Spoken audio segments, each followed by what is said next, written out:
शांति। आज का प्रातः क्लास है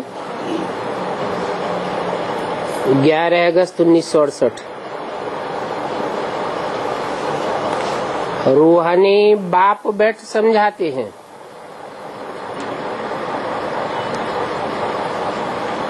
समझाने वाला बेहद का जिस्मानी बाप नहीं है, समझाने वाला रूहानी बाप है और बेहद का बाप भी है।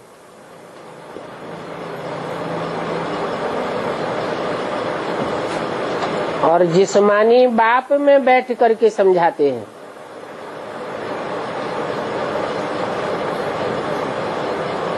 उस रूहानी बाप का नाम क्या है?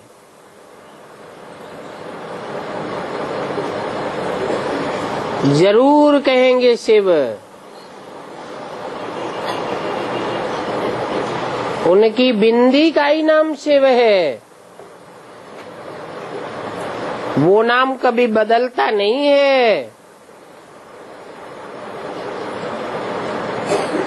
और सबके नाम शरीरों के ऊपर होते हैं।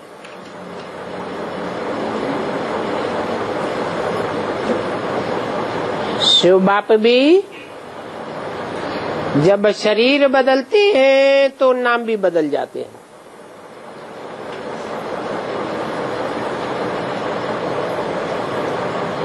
वो सभी का रूहानी बाप है।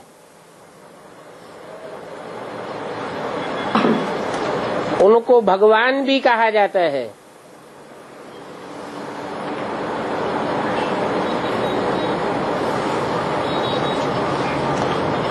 इनको नहीं, अर्थात सन 68 में जिस ब्रह्मा के तन में बैठ शिव बाप बोल रहे थे, उस ब्रह्मा की तरफ इशारा किया। इनको भगवान नहीं कहा जाता है, उनको भगवान कहा जाता है जिस बेहद के जिस्मानी बाप में बैठकर रूहानी बाप शिव समझाते हैं। तुम बच्चों में भी नंबरवार पुरुषार्थ अनुसार ही समझते हैं।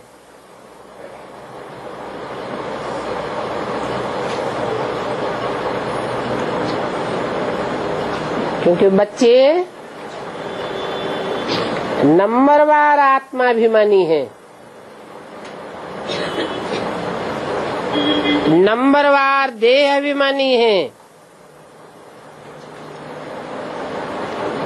जितना आत्माभिमानी होकर रहते हैं उतना ही समझते हैं। ये जो आकाशवाणी कहते हैं, अभी आकाशवाणी किसकी निकलती है?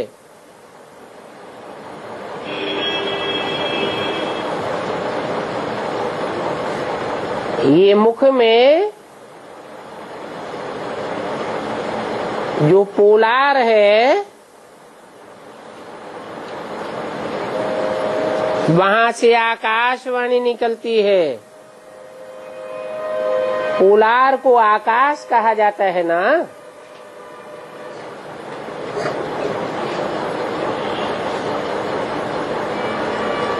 शिव बाबा के इस मुख को आकाश तत्व कहा जाता है। आकाश तत्व से वाणी तो सभी मनुष्यों की निकलती है। जो भी आत्माएं हैं अपने बाप को भूल गई है। भूल जाने के कारण अनेक प्रकार से गायन करते हैं, परंतु जानते कुछ भी नहीं है। और गायन भी यहाँ इसी षष्ठी पर करते हैं।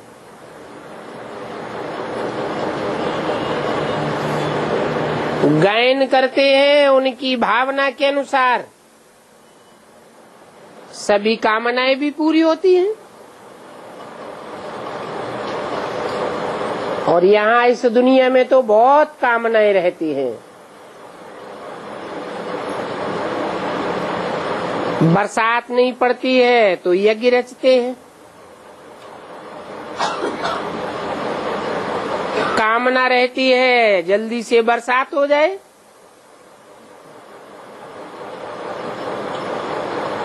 परंतु समझते कुछ भी नहीं है कि बरसात कैसे होती है। ऐसे भी नहीं कि सदैव यज्ञ करने से बरसात हो जाती है। नहीं, कहाँ फैमन पड़ता रहता है, भले यज्ञ करते हैं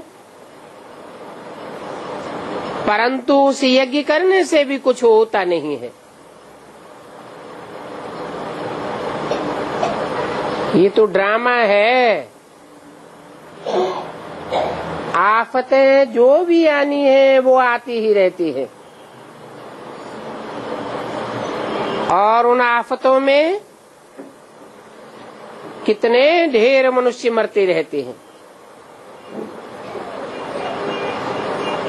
कितनी रीढ़ बकरियां आदि मर जाती हैं।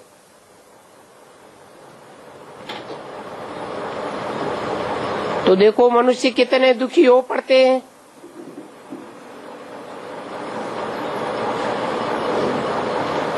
क्या बरसात को बंद करने के लिए भी यज्ञ रचते हैं? जब एकदम मूसलाधार बरसात पड़ती है तो फिर यज्ञ रचेंगे। इन सभी बातों को अभी तुम बच्चे समझते हो।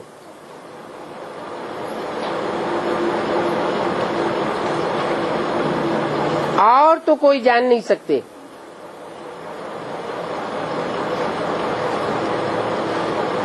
कहा का भी है, रीढ़ बकरियां क्या जाने सुरमंडल के साज को। उन साढ़ों को अपना अहंकार कितना है। ये अक्षर मनुष्यों के लिए ही निकलते हैं।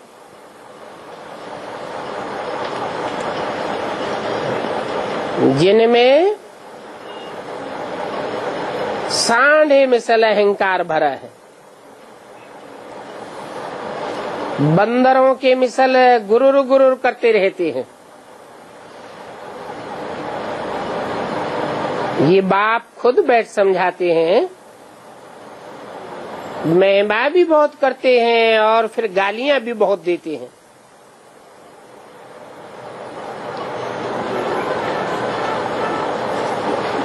तुम तो वंडर खाते हो।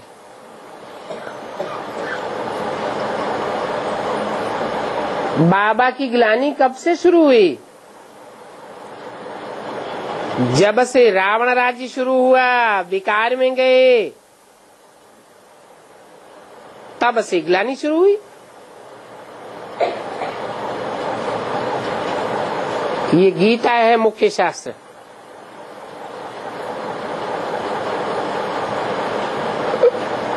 उस मुख्य शास्त्र में ही पढ़ा ईश्वर सर्वव्यापी है। जब से ये बात मनुष्यों की बुद्धि में बैठी तब से ही गिरने लग पड़े। क्योंकि बुद्धि को ठिकाना तो रहा नहीं।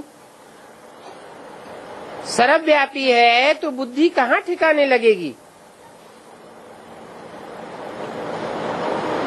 गायन भी है, निंदा हमारी जो करे मित्र हमारा सोए।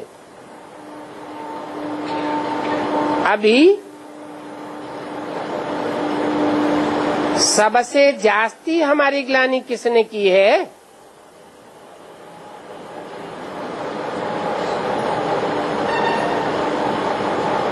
अभी माने कब?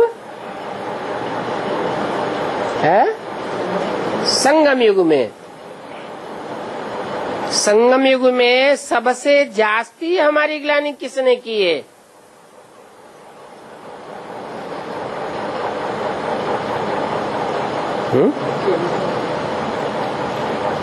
बच्चों ने ही की है। तुम बच्चों ने की है। कैसे? हम बच्चे गिलानी करते हैं बाप की क्या? पहचानते हैं तो गायन करते हैं, और फिर माया रावण फाइनल परीक्षा तक पूरा भुलाए देती है, तो ग्लानि करने लग पड़ते हैं।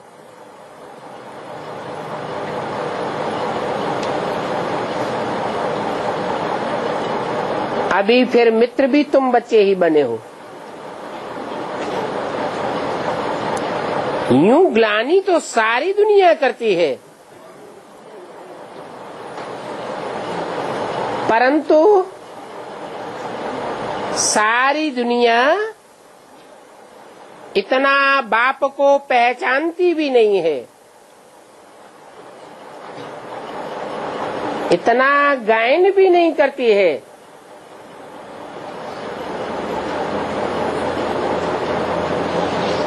तो ग्लानि करने वालों में भी नंबर 1 तुम हो।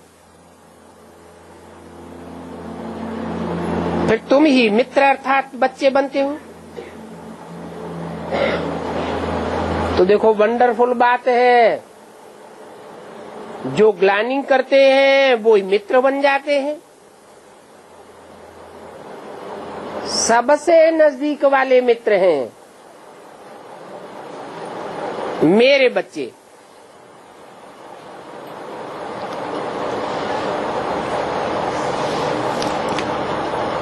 बाप नहीं,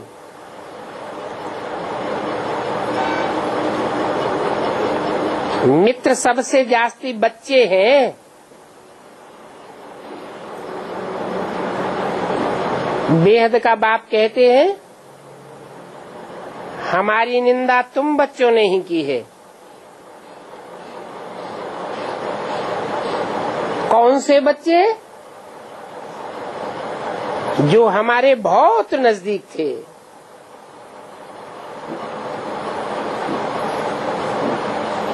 जिनको हमने राज भाग दिया था।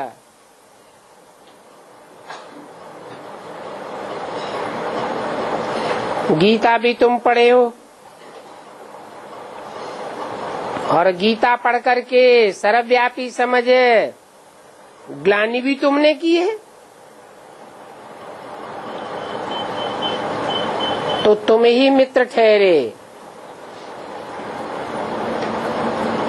तुम अपकार भी करते हो।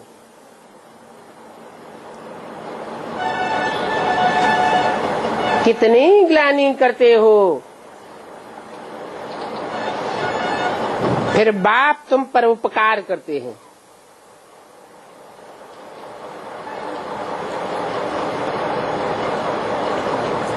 बाप कहेंगे ये बच्चे ही मेरे मित्र हैं। उसमें भी नंबरवार नजदीक वाले सबसे अपकारी बने। देखो कैसा वंडरफुल ड्रामा बना हुआ है।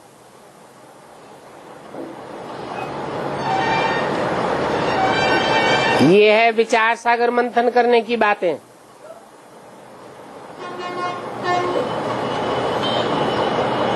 विचार सागर मंथन का भी कितना अर्थ निकालते हैं।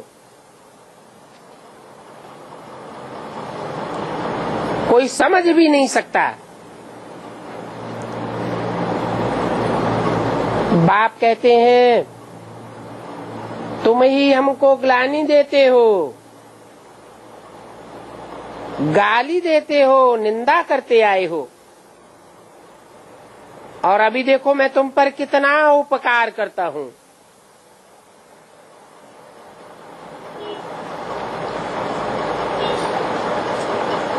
कैसे उपकार करता हूँ? तुम बच्चों की बुद्धि को एक बाप की स्मृति का ठिकाना देता हूँ। ऊंचते ऊंचे एक बाप का परिचय देता हूँ, तो तुम बच्चों की बुद्धि को एक ठिकाना मिल जाता है। बुद्धि ठिकाने लग जाने से तुम एकाग्र हो जाते हो। एकाग्र होने से तुम अव्यभिचारी बन जाते हो। पवित्रता की पावर आने से तुम्हारे सारे पाप भस्म हो जाते हैं।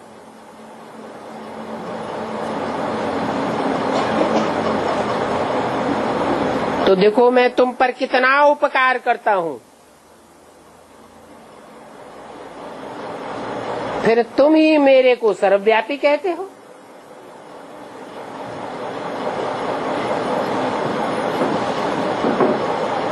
गायन भी है, यदा यदा हि धर्मस्य ग्लानिर्भवति भारत।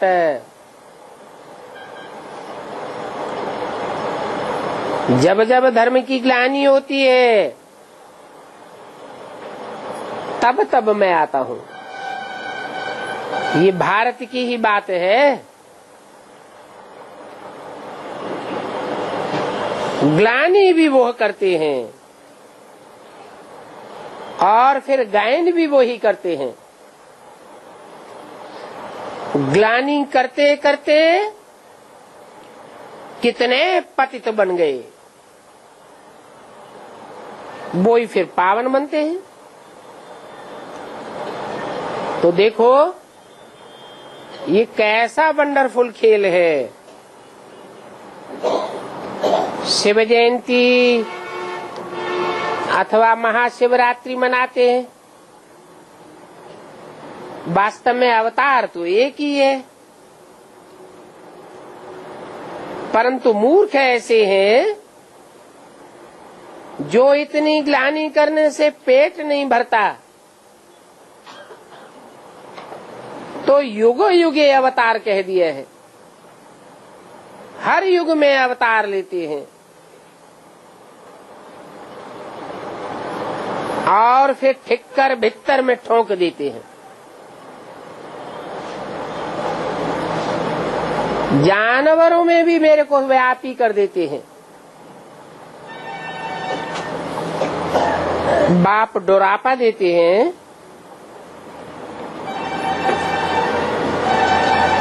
गीता पाठी पहला श्लोक पढ़ते हैं, यदा यदा हि धर्मस्य। परंतु ये किसने कहा?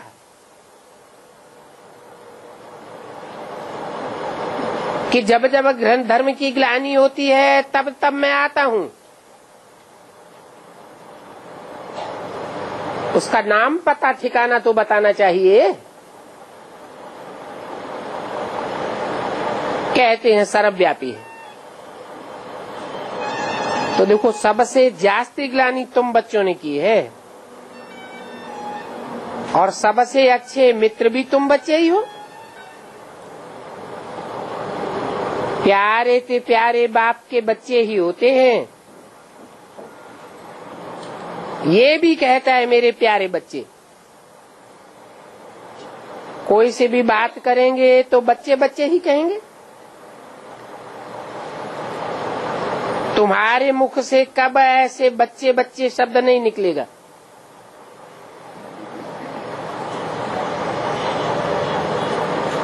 बाप की तो दृष्टि पक्की हो गई है कि सभी आत्माएं हमारे बच्चे हैं और तुम में से एक भी ऐसा नहीं होगा जिसके मुख से बच्चे बच्चे अक्षर निकलता हो। ये तो जानते हैं कोई बच्चा किस मर्तबे वाला है, कोई क्या है तो सभी आत्माएं। ये भी ड्रामा बना हुआ है। कोई हर्ष अथवा शोक की बात नहीं है। सभी हमारे बच्चे हैं। कोई ने मेहतर का शरीर धारण किया है,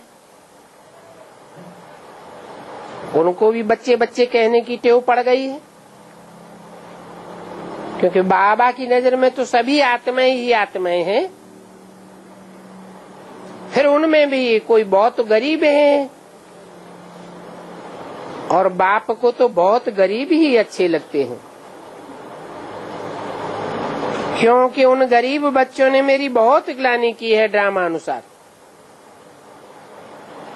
अभी फिर मेरे पास आए हैं। तुम सबसे जास्ती पढ़े हो तो तुमने ग्लानि भी सबसे जास्ती की है। सभी की ग्लानि करते आए हो। सिर्फ ये लक्ष्मी नारायण हैं जिनकी काब ग्लानि नहीं की है। 11 अगस्त 68 की वाणी का दूसरा पेज। कृष्ण की देखो कितनी ग्लानि की है। वंडरफुल बात है। कृष्ण बचपन का नाम, बचपन में तो महात्मा होता है, तो कृष्ण की ग्लानि करते हैं और नारायण की कोई ग्लानि नहीं।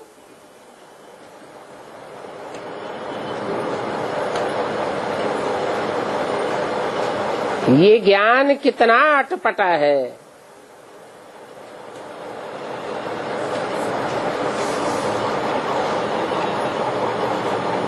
क्या कारण हुआ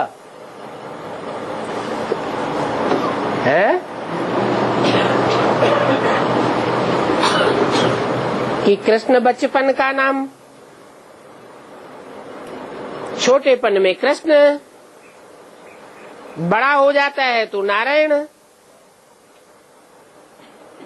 बड़ेपन की ग्लानि नहीं करते हैं और छोटेपन की इतनी ग्लानि।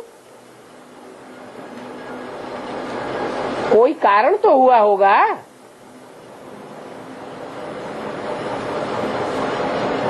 क्या कारण हुआ? अरे कहाँ की बात है? बचपन की बात है, वो तो है, लेकिन बचपने पुरुषार्थ की बात है, संगम युग की बात है। संगम युग में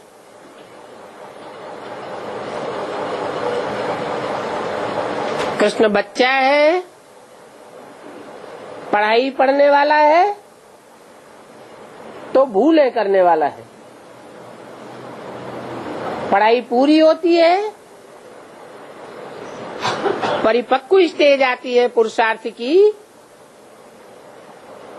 तो भूलें करना बंद हो जाता है।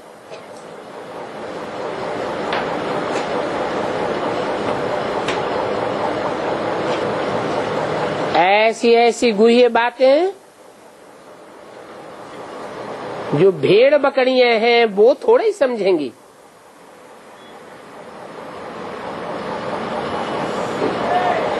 कौन है भेड़ बकरियां?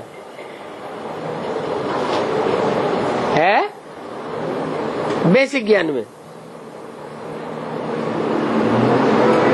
वो सब भेड़ बकरियां हैं। वो इन बातों को नहीं समझती हैं कि शास्त्रों में जो भी ग्लानि अथवा गायन है वो संगम युग का है। सतयुग, त्रेता, द्वापर, कलयुग की बात नहीं है। और न उन चारों युगों में भगवान आकर के जन्म लेते हैं, न प्रत्यक्षता रूपी जन्म लेते हैं। इन बातों को समझने के लिए तो सोने का बुद्धि रूपी बर्तन चाहिए।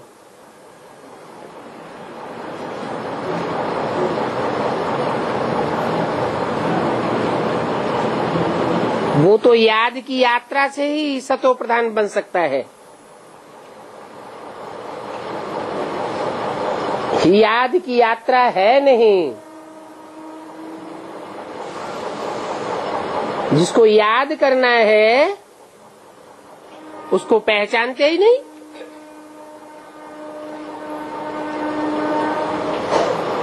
नाम रूप गुण धाम जानते ही नहीं।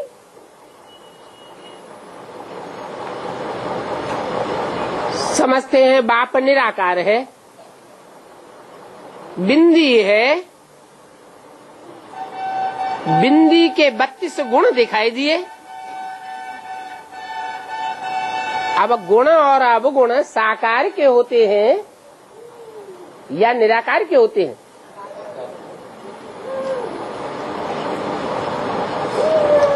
इतनी भी बुद्धि नहीं है।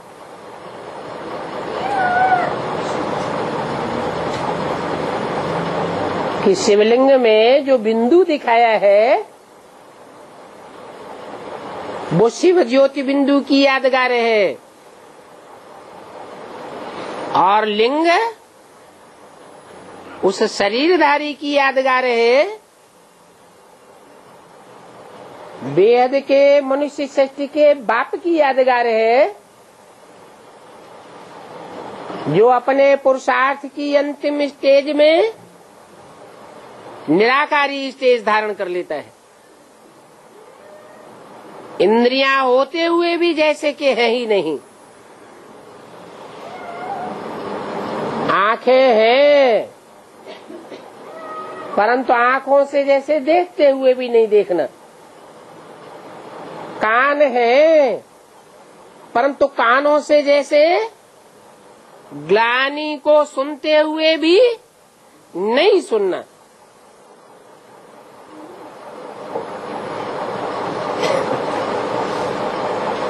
ऐसी याद की यात्रा की विशेषता है।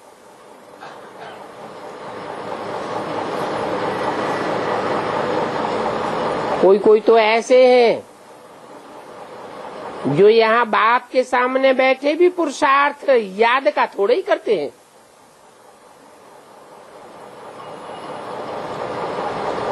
ये थोड़ा ही समझते हैं कि हम बिंदी बहुत छोटी आत्मा है।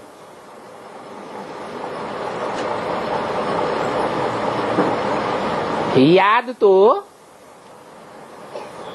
छोटी सी आत्मा को ही करना है ना। ये बुद्धि में कोई कोई को आता भी नहीं है कि हम आत्मा अति सूक्ष्म स्टार हैं। हम आत्माओं का बाप ज्योति बिंदु भी अति सूक्ष्म स्टार है। वो हमारा बाप भी है, टीचर भी है। टीचर बनकर हमको समझाते भी हैं। तो ये बातें बुद्धि में आना असंभव हो जाती हैं। बाबा बाबा कहते तो रहते हैं।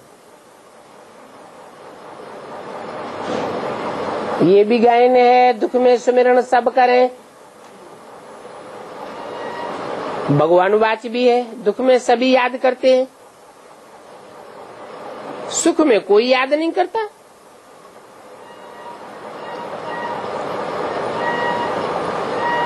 स्वर्ग में याद करने की दरकार ही नहीं रहती। यहाँ इस दुनिया में तो कितनी दुख, कितनी आफतें आ जाती हैं। याद करते रहते हैं, हे भगवान रहम करो, कृपा करो। अभी भी बच्चे बनते हैं तो लिखते हैं बाबा कृपा करो, शक्ति दो, रहम करो। बाबा लिख देते हैं, शक्ति तो आप ही योग बल से मिलेगी। चाहे जितनी शक्ति ले लो, अपने पर कृपा, अपने पर रहम अपने आप ही करो ना। मांगने की इसमें क्या बात है? अपने आप अपने को राज तिलक दो। मैं तो युक्ति बताता हूँ कि कैसे अपने आप को राज तिलक दे सकते हो।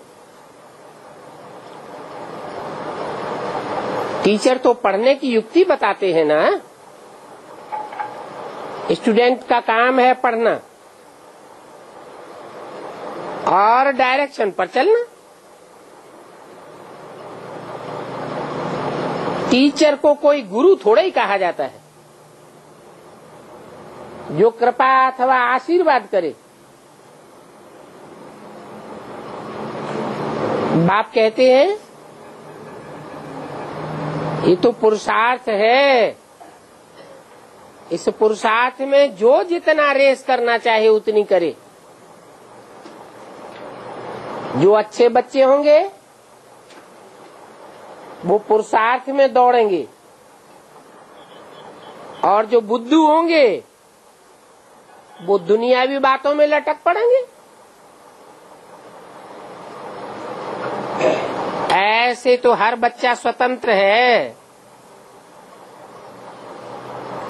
जितना पुरुषार्थ में दौड़नी हो उतना दौड़ो, क्योंकि ये तो आत्मा का पुरुषार्थ है। आत्मा का कनेक्शन अनेक जन्मों से है। ये देह का पुरुषार्थ नहीं है। देह का जो प्रयत्न करते हैं उससे तो एक जन्म की प्राप्ति होती है। ये तो आत्मा का पुरुषार्थ है, अनेक जन्मों की प्राप्ति हो जाती है।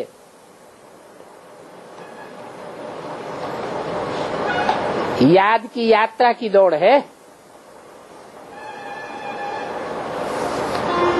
अभी तुम बच्चों ने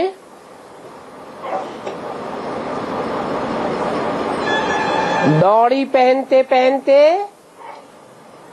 बहन भाई का भी नाता तोड़ दिया। बहन भाई का नाता भी छूट गया।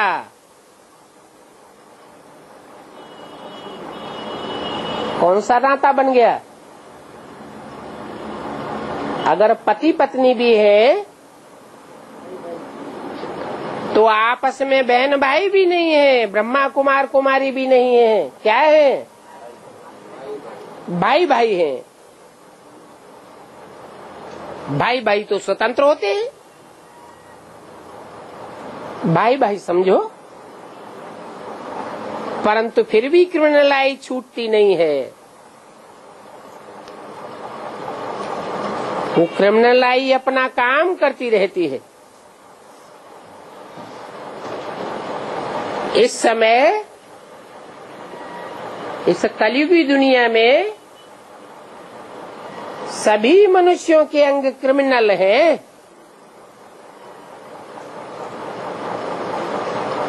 किसी को लात मारी, ठूंसा मारा तो अंग क्रिमिनल हुआ ना। एक एक अंग क्रिमिनल है। वहां नई दुनिया स्वर्ग में तो कोई भी अंग क्रिमिनल नहीं होगा। कोई को चोट नहीं मारेंगे।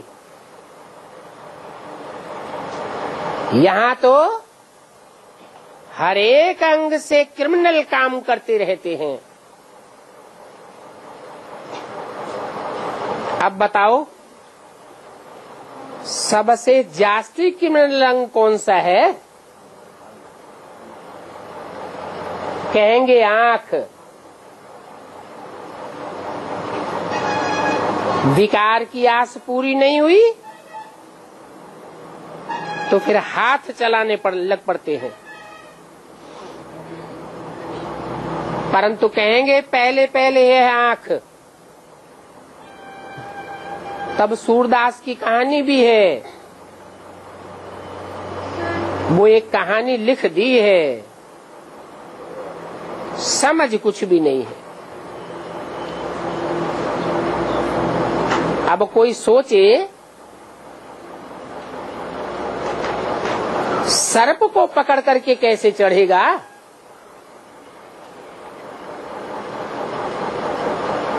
तुलसीदास के लिए लिख दिया है कि ससुराल में गया तो सर्प को पकड़ करके चढ़ गया। ये तो असंभव बात है। शिव बाबा तो कोई शास्त्र पढ़ा हुआ नहीं है। कहेंगे ये रथ पढ़ा हुआ है। शिव बाबा तो ज्ञान का सागर कहा जाता है।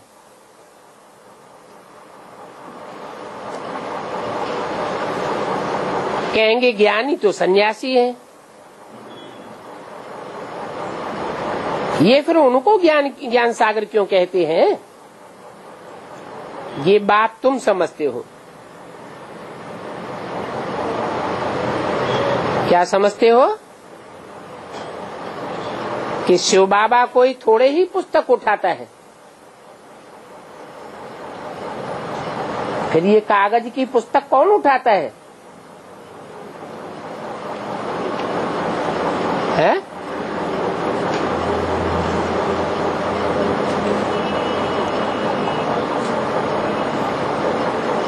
शिव बाबा तो टीचर है।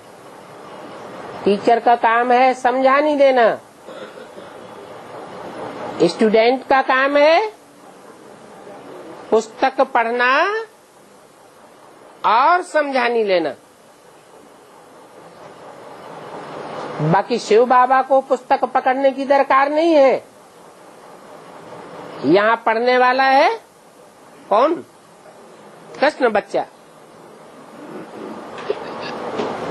बाप कहते हैं मैं कोई पुस्तक नहीं पढ़ता हूँ, न उठाता हूँ।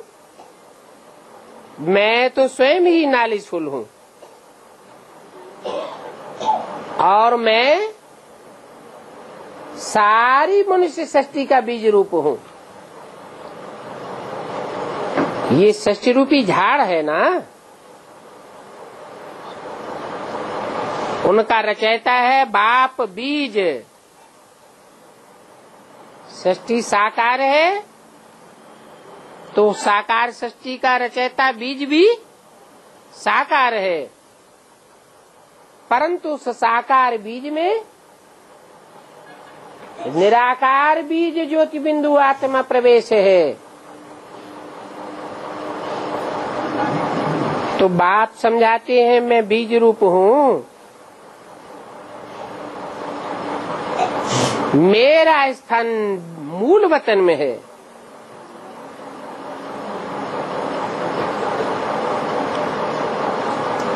अभी मैं इस शरीर में विराजमान होता हूँ और तो कोई ये बात कह ही नहीं सकता कि मैं इस शरीर में विराजमान हूँ। ये भी बात कोई नहीं कह सकता कि मैं इस मनुष्य सृष्टि का बीज रूप हूँ।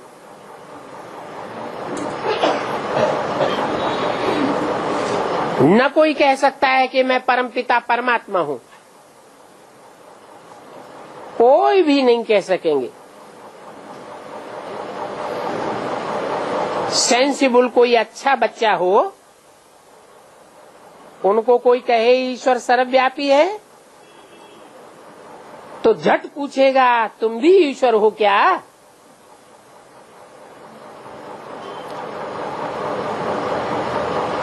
अगर कहे हाँ हम भी ईश्वर हूँ तो झट जूता उतार के उनको लगा दे। किनको? जो कहेंगे हम ईश्वर हूँ। ये क्या तुम अपन को अल्लाह कहते हो? ये तो हो ही नहीं सकता। 2-4 जूतियां मुंह में लगा दे, परंतु इस समय ऐसा सेंसिबल बच्चा तो कोई है नहीं। कोई को अल्लाह का पता ही नहीं है, खुद ही कहते रहते हैं अल्लाहू अकबर। वो भी अंग्रेजी में कहते हैं ओमनी प्रेजेंट। अगर अर्थ समझें तो कब नहीं कहें। अभी तुम बच्चे सर्वव्यापी कहेंगे क्या? कहेंगे? क्यों नहीं कहेंगे?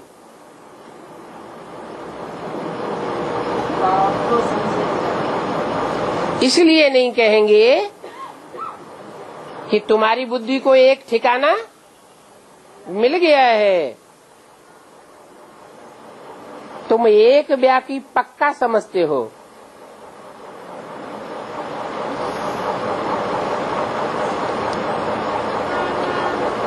तुम में से अगर कोई हो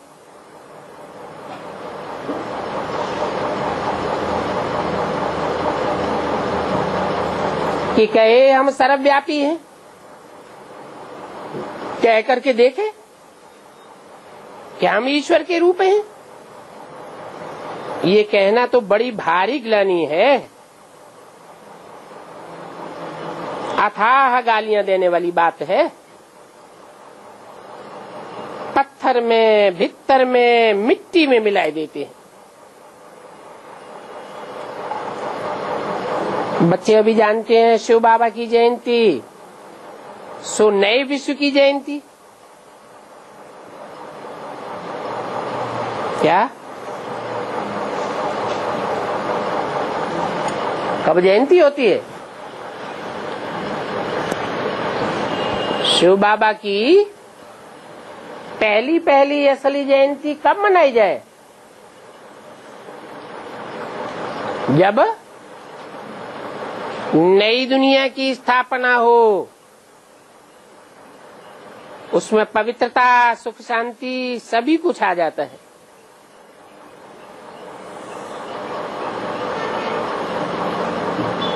शिव बाप है, अकेला तो आता नहीं है। कृष्ण बच्चा भी साथ में है, तो कहेंगे शिव जयंती सो कृष्ण जयंती।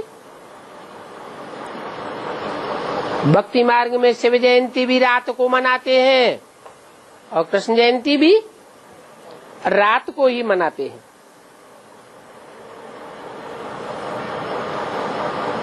तो कहेंगे शिव जयंती सो दशहरा जयंती, दीपमाला जयंती सो स्वर्ग जयंती। उसमें सभी जयंतियां आ जाती हैं। शिव जयंती से सभी बड़े दिनों की जयंतियां आ जाती हैं। ये सभी बातें बाप बैठ समझाते हैं।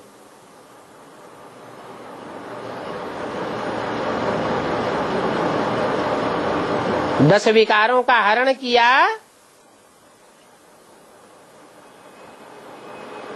मन स्वर्ग स्थापन हुआ। तो कहेंगे स्वर्ग जयंती, दशहरा जयंती। शिव प्रत्यक्ष हो जाता है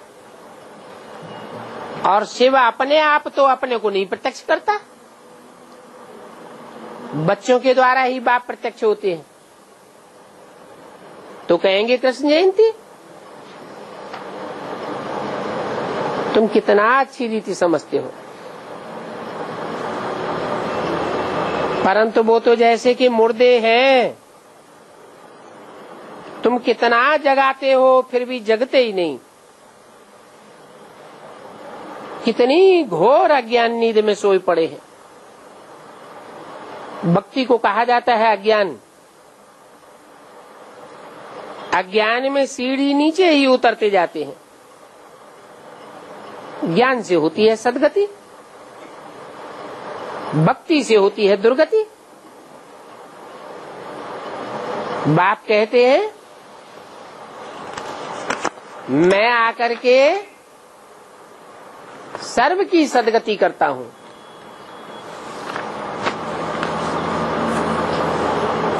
सर्व माना सभी मनुष्य मात्र की सदगति करता हूं।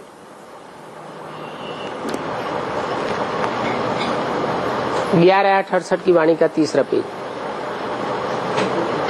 तो स्वर्ग और नरक का राज तुम बच्चे समझते हो,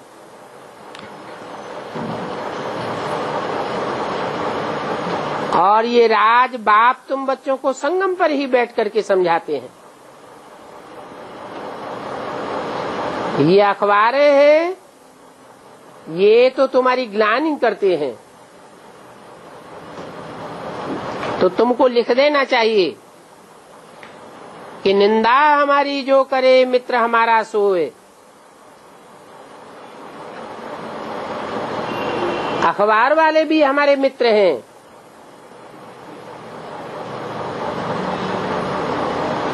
ठाकुर से कहना चाहिए, नहीं तो बच्चे डर जाते हैं।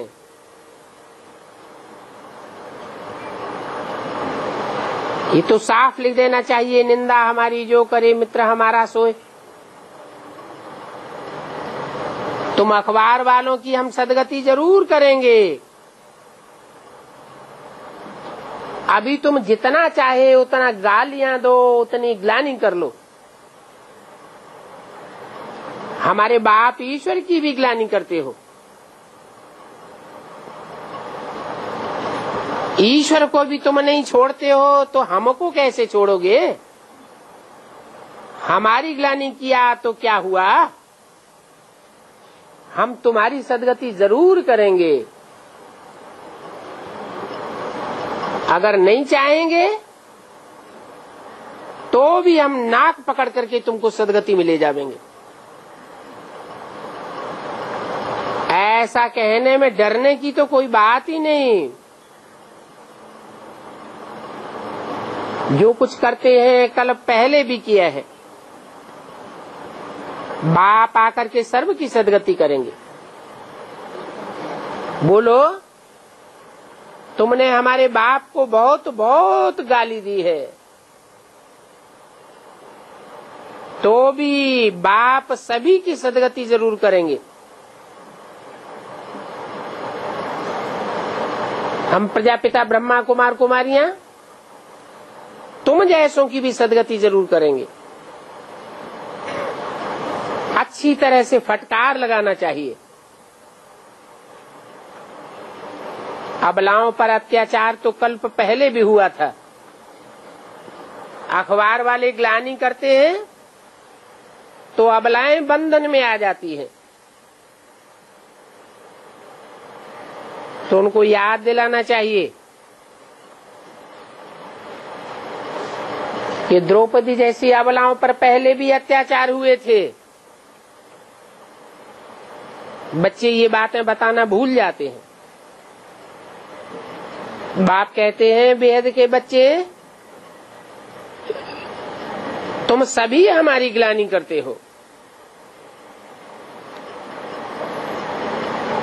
फिर भी कहते हैं सबसे प्यारे मित्र मेरे बच्चे ही लगते हैं। क्योंकि बच्चे तो फूल होते हैं। बच्चों को ही चुम्बन करते हैं, माथे पर चढ़ाते हैं। माँ बाप उनकी कितनी सेवा करते हैं। बाबा भी तुम बच्चों की सेवा करते थे ना। अभी तुम बच्चों को ये नॉलेज मिलती है जो तुम साथ ले जाते हो। जो नहीं लेते हैं उनका ड्रामा में जो पार्ट है वो ही बजावेंगे। जो नॉलेज नहीं लेते हैं उनका ड्रामा में क्या पार्ट होगा, क्या पार्ट बजावेंगे। नॉलेज नहीं लेते हैं तो दूसरे धर्मों में कन्वर्ट हो जाएंगे। भारत और भारतवासियों को धोखा दे जाएंगे। अभी तो तुम सब हिसाब किताब चुकतू करके घर चले जाते हो।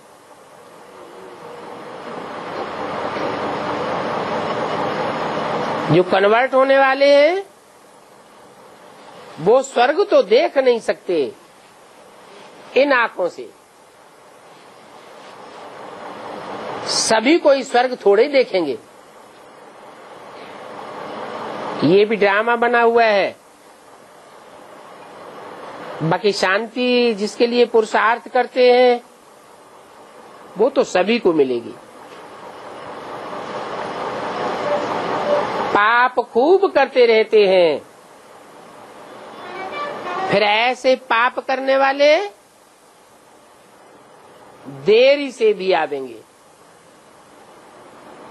बाप आया हुआ है तो भी पाप करते रहते हैं। ऐसे तमो प्रधान बहुत देरी से आवेंगे। ये राज भी बड़ा अच्छा समझने का है कि कौन देरी से आवेंगे और कौन पहले आवेंगे। अच्छे अच्छे महारथी बच्चों पर भी ग्रहाचारी बैठती है। ऐसी ग्रहाचारी बैठती है जो छोटी छोटी बातों पर झट गुस्सा आ जाता है।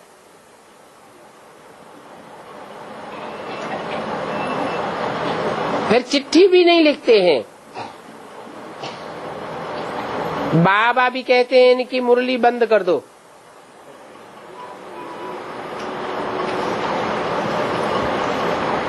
ऐसे को बाप का खजाना देने का कोई फायदा नहीं।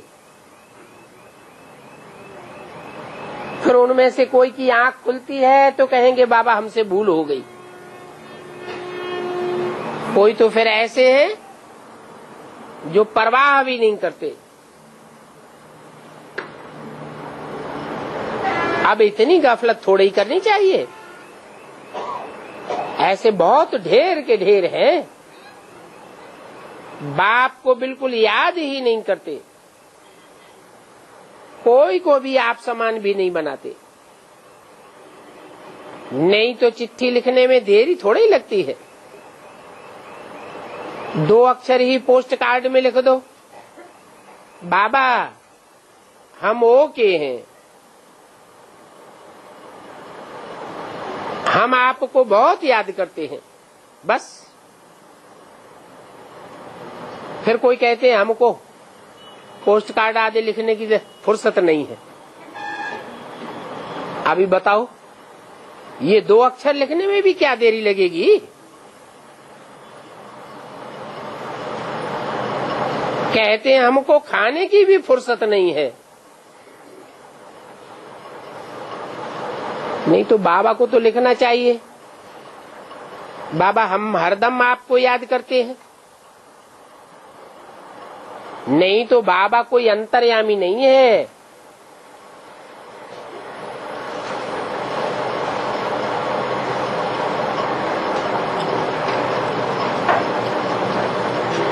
बाबा अंतर्यामी नहीं है कि बाप अंतर्यामी नहीं है।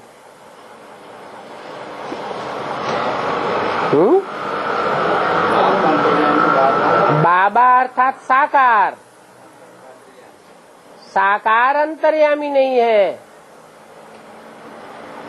बिंदु बिंदु आत्माओं का बाप जो जन्मण के चक्र में नहीं आता है वो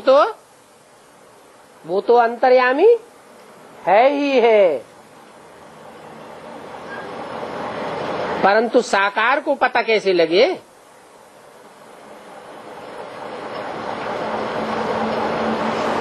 चिट्ठी लिखेंगे तो समझेंगे बच्चे याद करते हैं, बाकी फुर्सत ही नहीं हो ये तो हो नहीं सकता। पानी पीने की फुर्सत है, 2 अक्षर लिखने में तो पानी भी टाइम में पिया जाता है। यहाँ तो बाप कहते हैं सिर्फ 2 अक्षर लिखो, ओके, सिर्फ लिख दो आई एम ओके, बस। ओ के माने ही बाप की याद में हो। याद से याद मिलती भी है। कई तो फिर ऐसे भी है जो सभी का नाम लिख देते हैं। बाबा फलाने की फलाने की फलाने फलाने की याद प्यार, समझते हैं ये भी हमारे मित्र संबंधी यादें हैं ना, तो सभी का नाम ठोक देते हैं। मैं तो समझ जाता हूं ये अपने दिल से नहीं लिखते हैं। ऐसा लिखने की इनकी टेव पड़ी हुई है। बाबा जानते हैं कि उसने कब नहीं कहा होगा, या तो कह दिया होगा जब पत्र लिखो तो हमारी याद प्यार लिख देना, परंतु ये कोई सच्ची याद थोड़ी ठहरी। याद में तो सच्चाई बहुत चाहिए, यहाँ झूठ तो चल नहीं सकता। अंदर में दिल खाती रहेगी। तो बच्चों को पॉइंट्स बहुत अच्छे अच्छे समझाते रहते हैं। दिन प्रतिदिन बाबा गुही गुही बातें समझाते हैं। सोच करो आने वाले समय में कितने दुख के पहाड़ गिरने वाले हैं। सतयुग में तो दुख की बात ही नहीं होगी। अभी तो रावण राज्य है, परंतु रावण को भी मानते नहीं हैं। मैसूर का महाराजा भी रावण आदि बनाकर दशहरा मनाते हैं।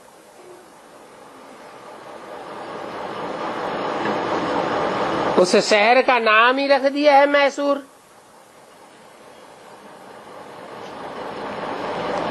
कितना जंगली काम करते हैं।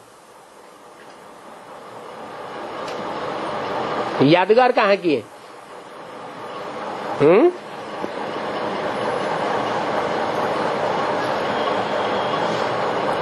कौन है मैसूर?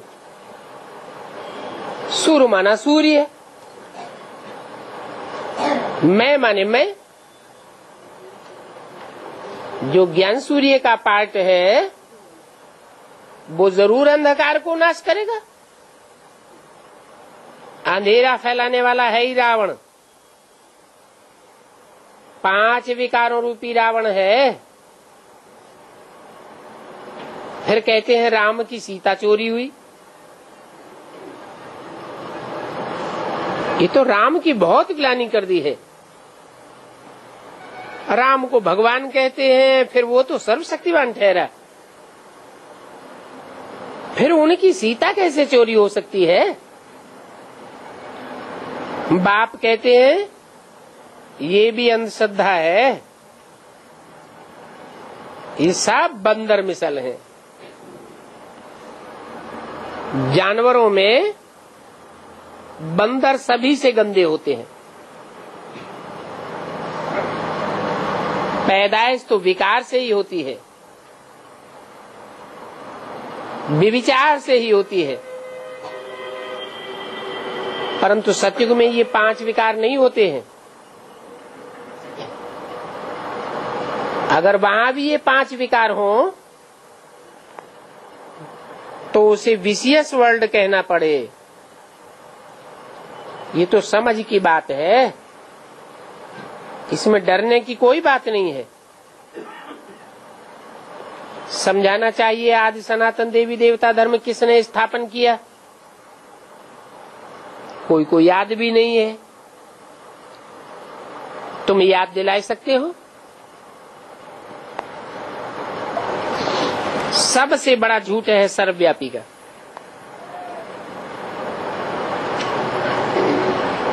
तब बाप कहते हैं जब जब ऐसी धर्म की ग्लानि होती है, मेरे को कण कण में व्यापक कर देते हैं, तब मैं आकर के सचखंड स्थापन करता हूँ।